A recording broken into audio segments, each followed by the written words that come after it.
amigos, vamos agora falar sobre tópicos especiais a respeito do inquérito policial. Vamos para a tela.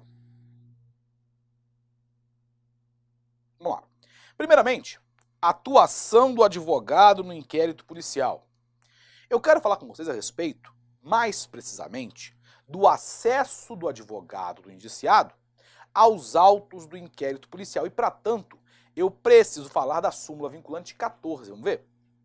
É direito do defensor, no interesse do representado, ter acesso amplo aos elementos de prova que, já documentados em procedimento investigatório realizado por órgão com competência de polícia judiciária. Professor, que palavrão é esse?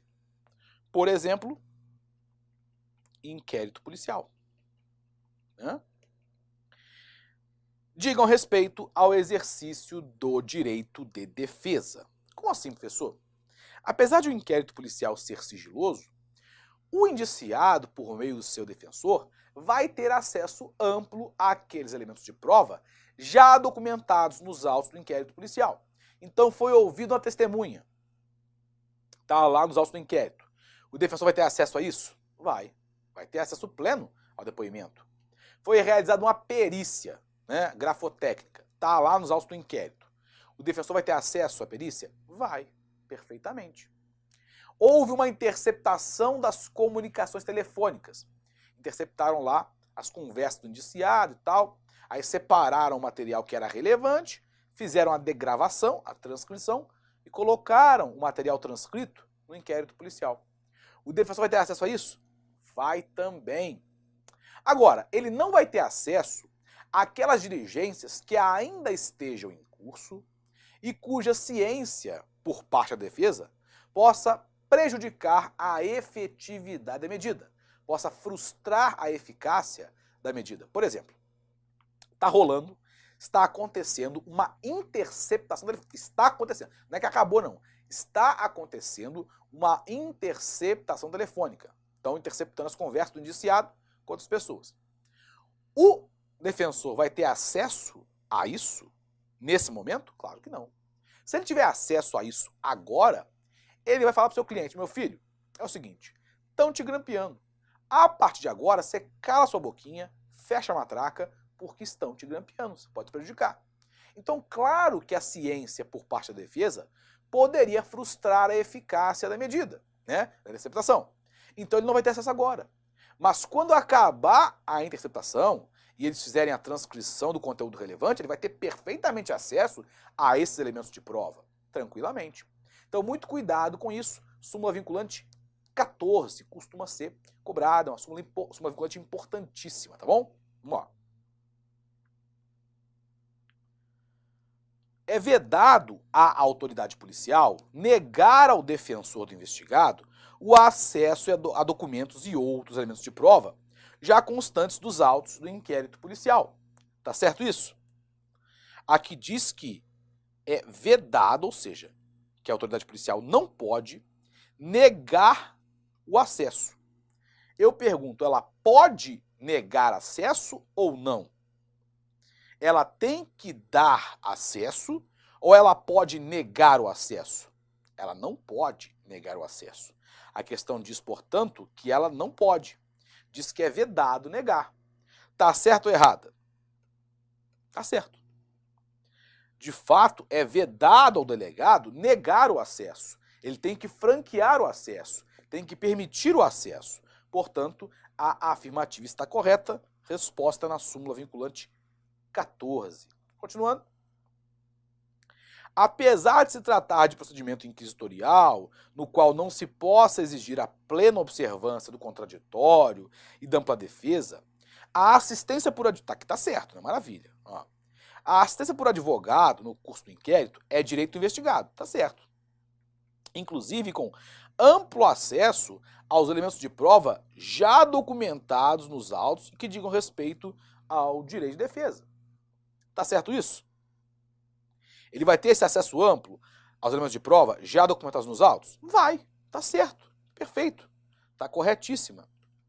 Súmula vinculante 14, é exatamente isso. Então fiquem atentos a essa súmula vinculante, é uma súmula bastante importante, muito lembrada em prova. Continuando nosso estudo.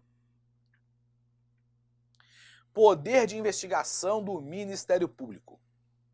Poderia o Ministério Público investigar diretamente? Ou ele só pode ficar ali de butuca, de zoião, acompanhando o inquérito policial, supervisionando o inquérito policial? Ele pode investigar ou não pode? Bom, consolidou-se o entendimento do STF no seguinte sentido. O MP pode investigar, mas não pode conduzir o inquérito policial. Como assim, professor? Vamos lá. O MP pode investigar, cheque. Ou seja, ele pode investigar infrações penais, por quê? Porque a atividade de investigação criminal não é monopólio da polícia. O MP pode investigar, CPI pode investigar, o MP pode também, perfeitamente. Só que ele não pode instaurar e conduzir o inquérito policial. Peraí, se ele pode investigar, mas não pode instaurar e conduzir o inquérito policial, como é que o Ministério Público vai investigar? Já que ele não pode instaurar e conduzir o inquérito policial. Ele pode investigar por meio de procedimentos próprios de investigação, os chamados PICs. O que são os PICs? Procedimentos investigatórios criminais. São procedimentos de investigação criminal instaurados no âmbito do Ministério Público. É algo como se fosse um inquérito policial, só para deixar claro, não é um inquérito policial, é algo como se fosse um inquérito policial. É também, portanto, um procedimento de investigação criminal, só que não é instaurado no âmbito da polícia, é instaurado no âmbito do Ministério Público. Ele tramita no MP e quem instaura, conduz e preside é o MP. Então ele pode investigar? Sim, pode, mas não pode instaurar e conduzir o inquérito. Então, para tanto, ele tem outras ferramentas, no caso, outra ferramenta, que é o PIC, o procedimento investigatório criminal, tá bom? Inquérito policial e pessoas com foro por prerrogativa de função. Isso aqui também é algo relevante, né? Pois bem, primeira coisa importante, instauração do inquérito policial, com relação a essas pessoas que têm foro privilegiado, e indiciamento, ato de indiciamento. Nós temos, inicialmente, um primeiro entendimento, que é o mais antigo do STF, que diz o seguinte, acho que foi a partir do inquérito 2114 do Pará, salvo engano, que o STF passou a entender o seguinte, que para que haja instauração do inquérito policial contra essas pessoas, e para que haja depois o seu indiciamento, é necessário que haja autorização do tribunal. Que tribunal é esse? O tribunal que teria competência para futuramente julgar essa pessoa que tem foro privilegiado. Então imagina um governador e a autoridade policial quer investigar um crime em tese praticado por esse governador no exercício do cargo. É, portanto, um crime que seria julgado pelo STJ. Para instaurar o inquérito policial tendo para investigar atos desse governador, a autoridade policial precisaria de uma autorização do STJ, né, para poder instaurar o inquérito policial e depois para indiciar também. Entendimento que o STF tem mais consolidado. Só que mais recentemente, o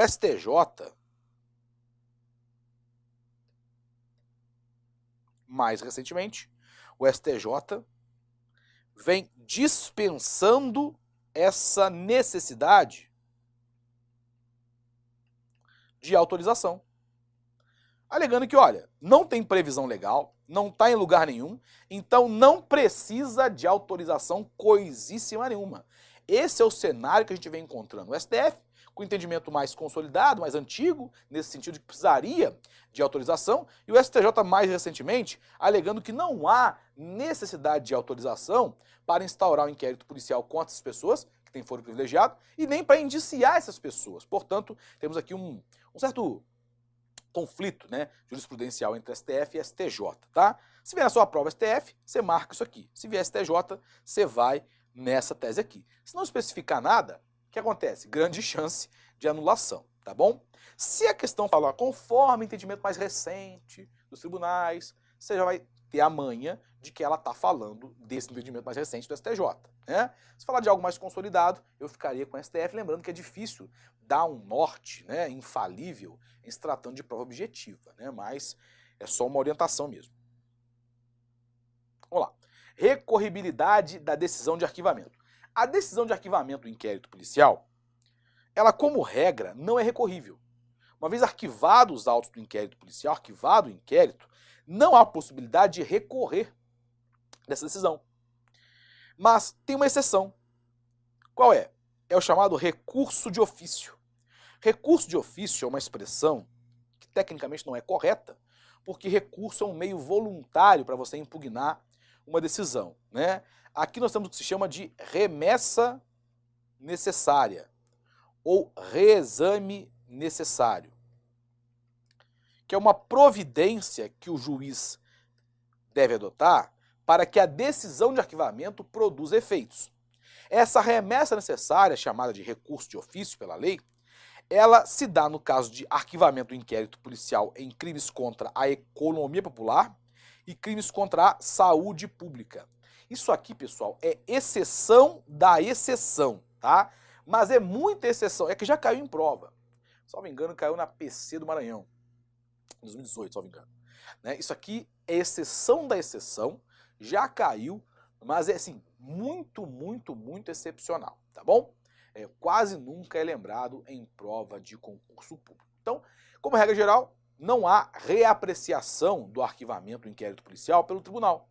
Mas no caso de arquivamento do inquérito policial relativo a crime contra a economia popular ou contra a saúde pública, o juiz que proceder ao arquivamento, após o pedido do Ministério Público, deve encaminhar os autos do inquérito ao tribunal competente para reapreciação. É a chamada remessa necessária ou recurso de ofício, tá bom? Vamos lá. Valor probante dos elementos de convicção colhidos no inquérito policial. O inquérito policial é um procedimento de natureza inquisitiva, inquisitorial. Não há, portanto, respeito ao contraditório pleno e ampla defesa. E exatamente por isso, você não pode conferir aos elementos de convicção obtidos na fase de investigação, na fase do inquérito policial, não pode conferir a eles o mesmo peso, o mesmo valor que você confere àqueles elementos de prova que foram obtidos na fase do processo, né? Que foram obtidos na fase da instrução criminal. Por quê? Porque as provas obtidas na fase do processo, as provas obtidas na fase da instrução criminal, são provas sobre as quais houve o contraditório pleno e a ampla defesa. Portanto, possuem um valor probante necessariamente maior. O valor probatório, o valor probante dos elementos da fase de investigação é um valor probante relativo.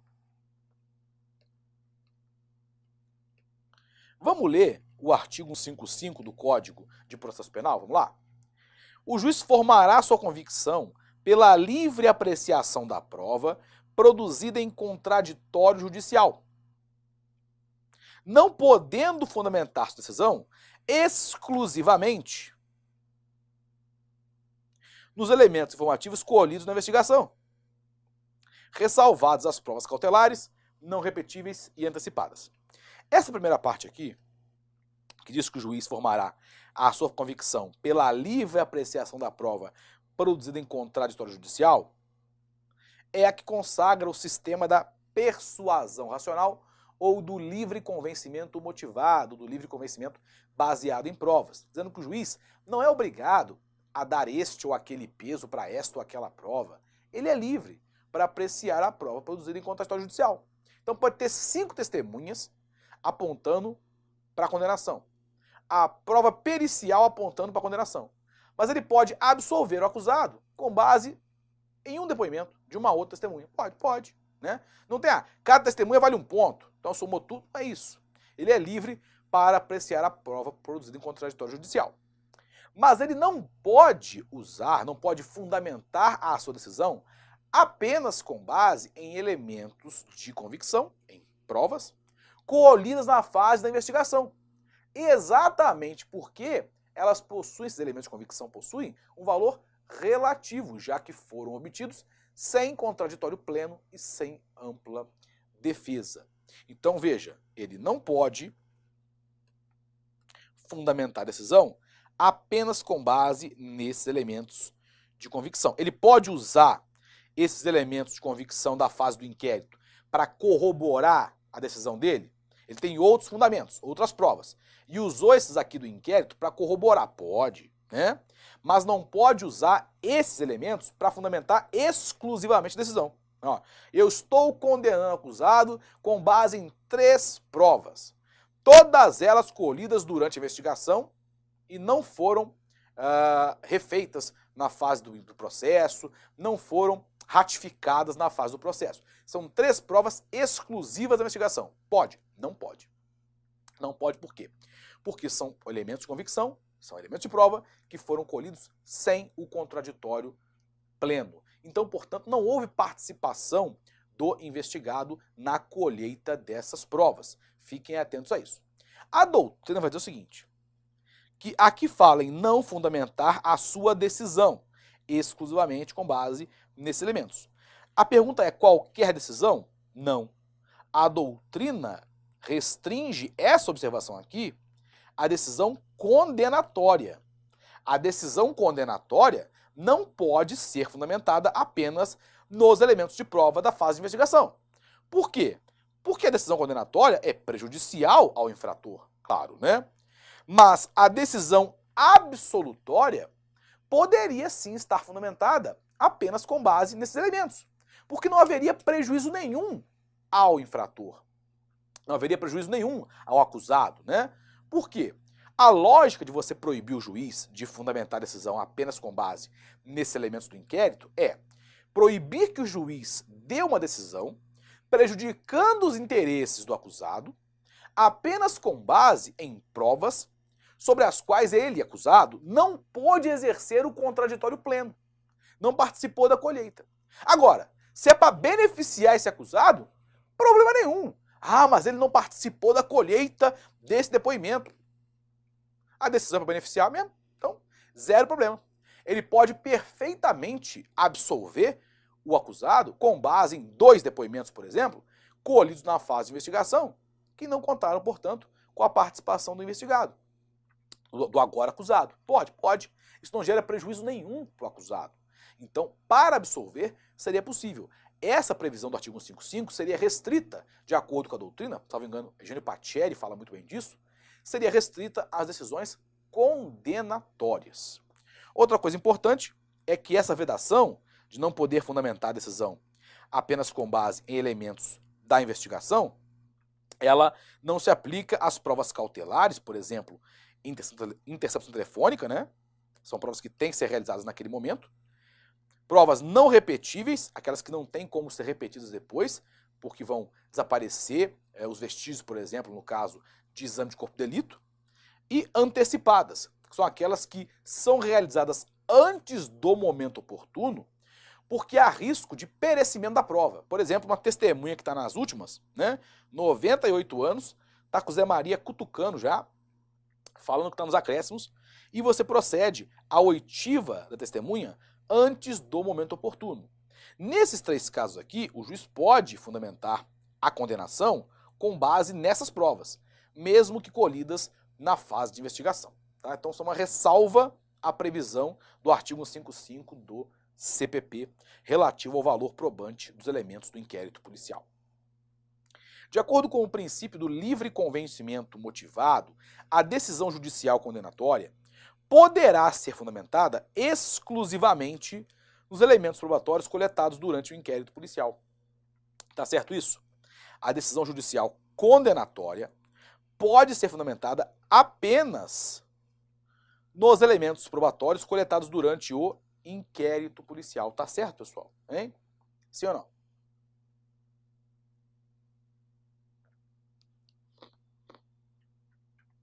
Certo ou errado, pessoal? Hein?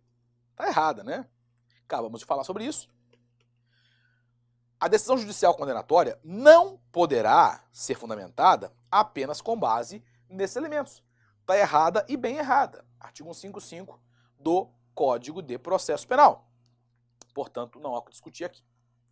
Pessoal, a gente encerra então essa etapa da nossa preparação relativa à análise de tópicos especiais sobre o inquérito policial Eu espero, naturalmente, que tenha sido muito útil para todos vocês.